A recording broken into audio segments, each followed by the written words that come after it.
والی سرکار نے اگر واقعی پھونک لگا کے اس لنگڑے کو سیدھا کر دیا ہے تو آغا خان ہاسپٹل میں کیوں نہیں بیٹھ جاتا بھائی تو؟ Main point. تو آج کی ویڈیو میں ہم مفتی طارق مسعود کی زبانی سنیں گے کہ پھونکوں والی سرکار کی حقیقت کیا ہے. تو بنا ٹائم ویسٹ کیے چلیے شروع کرتے ہیں.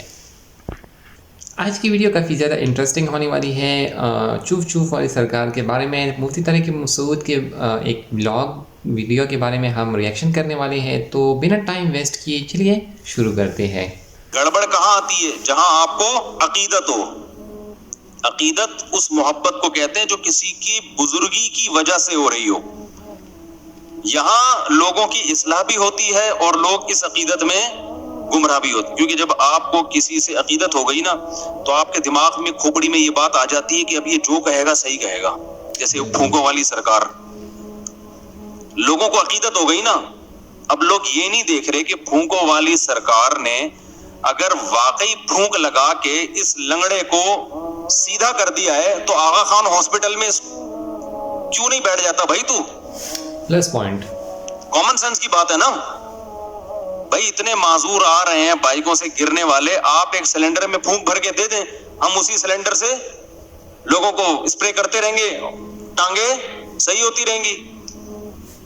کیا خیال ہے بھائی؟ لیکن عقیدت انسان کو اندھا کر دیتی ہے. صحیح بات. بس لوگوں نے فرض کر لیا پہنچی بھی سرکار ہے یہ. اب پہنچی بھی ہے تو جو مرضی جھوٹ بولتی رہے سرکار، بکواس کرتی رہے، الو بناتی رہے، لوگ نہیں پیچھے ہٹنے والے. بالکل. وہ آیا تھا نا کہ کوئی عراقی آیا تھا کچھ دن پہلے، وہ پھونکو لگا کے بڑی اس کی تعریف ہے جی، پھونک لگاتا ہے تو یہ ہو جاتا ہے. میں نے کہا 2 نمبر آدمی ہے. کہہ رہے نہیں حضرت آپ کو کیا پتا.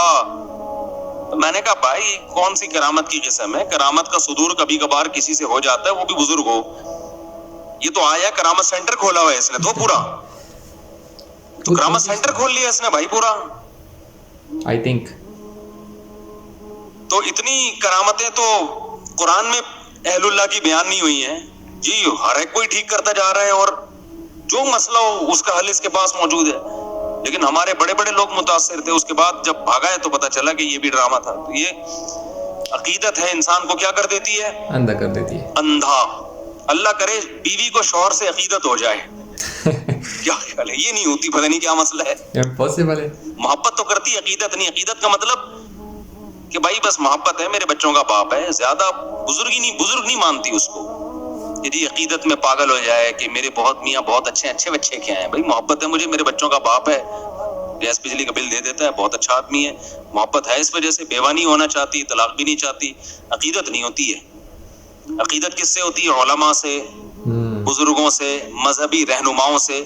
اب جس سے عقیدت ہو گئی وہ اگر ٹھیک ہے تو آپ اس سے عقیدت کی وجہ سے ٹھیک ہو جاؤ گے، اور جس سے عقیدت ہوئی ہے وہ اگر 2 نمبر ہے تو آپ اس سے عقیدت کی وجہ سے گمراہ ہو جاؤ گے. صحیح بات ہے. اس لیے عقیدت بہت محبت کر لو جس سے چاہو. اتنا بھی نہیں ہے کہ جس سے چاہو کرو، لیکن اس میں وہ اتنی خطرناک چیز نہیں ہے. عقیدت کرنے سے پہلے نا، کسی کو اچھا سمجھنے سے پہلے، اس کی بزرگی کا عقیدہ دل میں بٹھانے سے پہلے بہت دفعہ سوچو، بہت دفعہ سوچو، پرکھو اس کو 20 طریقے سے. اسی وجہ سے ہم یہ کہتے ہیں کہ کسی کو بزرگ مان لینا، یا بزرگ مان لینے میں تو حرج نہیں ہے، بزرگ بنا لینا، کہ اس سے اصلاحی تعلق قائم کر لینا. کہ آج سے میرے یہ پیر صاحب ہیں، لوگ کہتے ہیں نا مرشد پیر بنایا ہوا ہوتا ہے نا. رشتہ تلاش کرنے میں اتنی تگ و دو نہ کیا کرو، لیکن کسی بزرگ سے بیعت ہونے میں اس سے زیادہ ٹینشن اٹھایا کرو، اس کو پرکھا کرو. سمجھتے ہو گے نہیں سمجھتے؟ لوگ بیعت ہوتے ہیں نا، فلاں بزرگ کے ہاتھ پہ بیعت ہو گیا، اس سے اصلاح لے رہا ہوں، یہ بہت مبارک عمل ہے، اس کے بڑے فائدے ہوتے ہیں. لیکن یہ جب مبارک عمل ہے جب جس کے ہاتھ پہ بیعت ہو رہے ہو وہ 2 نمبر آدمی نہ ہو. وہ کیا ہو؟ وہ 1 نمبر ہو. اس کے پاس علم بھی کامل ہو اور عمل بھی کامل ہو اور اصلاح کرنا بھی جانتا ہو اور سوسائٹی کا بھی علم ہو. 4 چیزیں ہیں اس زمانے میں کسی کو بزرگ بنانے کے لیے. 4 میں سے ایک شرط بھی مارکیٹ سے شارٹ ہوگی نا، وہ الٹا نقصان ہوگا آپ کو. بالکل. میں پہلے مثال سے سمجھاتا ہوں، اصل ٹاپک کی طرف آ رہا ہوں، یہ بات بیچ میں آ گئی نا. دیکھو جب آپ کسی سے جسمانی علاج کراتے ہو، بزرگ کیا کہتے ہیں؟ جس سے روحانی علاج کرایا جائے. روحانی کا مطلب وہ جن چڑیل بھوت والا نہیں, وہ تو بزرگ ہوتے ہی نہیں ہے. اس کے لیے شرط ہے کہ بزرگ نہ ہو تو ہوگا وہ. روحانی کا مطلب یہ ہے کہ دل سے دنیا کی محبت نکل جائے, نیک اعمال کا شوق پیدا ہو جائے, گناہوں سے نفرت ہو جائے. کبھی گناہ اگر خدا نخواستہ ہو جائے تو توبہ کے بغیر سکون نہ ملے. صدقات و خیرات کا جذبہ پیدا ہو جائے, دولت کی محبت نکل جائے, شہرت کی محبت نکل جائے, دنیا کو مسافر خانہ سمجھنا شروع کر دے, جنت کی لالچ پیدا ہو جائے, جہنم کا خوف پیدا ہو جائے, سستی کاہلی جو عمل میں ہو رہی ہے وہ سستی چستی میں تبدیل ہو جائے. اس عمل کو روحانی علاج اور اصلاح کہا جاتا ہے شریعت کی روشنی میں.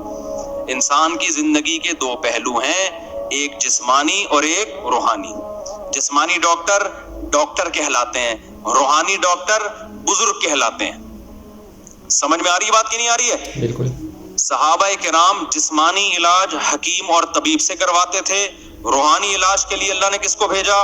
محمد صلی اللہ علیہ وسلم کو. صلی اللہ علیہ وسلم. کیا مطلب؟ یزکیہم, نبی کا کام ہے ان کا تزکیہ کرنا, ان کو گناہوں سے پاک کرنا, توبہ کروانا ان سے, عقیدہ بھی پاک ہو جائے اور عمل بھی پاک ہو جائے.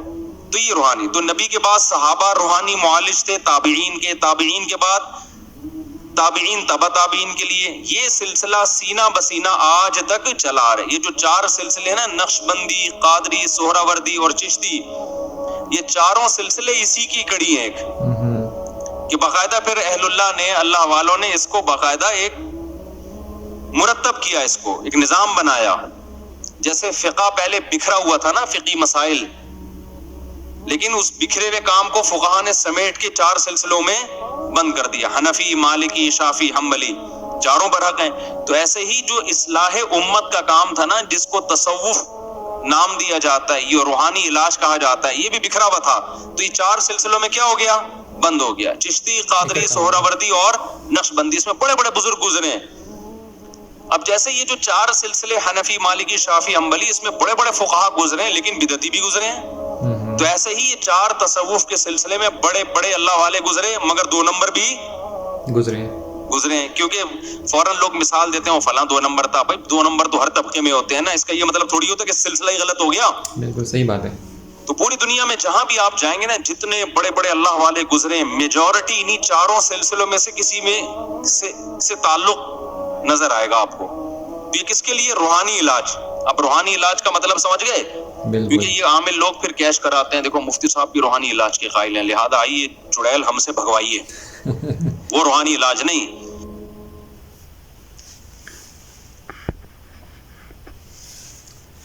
Thanks for watching. ایسی ہی اسلامک ویڈیوز کے لیے میرے چینل کو کر لیں سبسکرائب. میں ایسی ہی ویڈیوز روز ڈیلی بیس پر اپلوڈ کرتا رہتا ہوں, تو مجھے کر لی سپورٹ.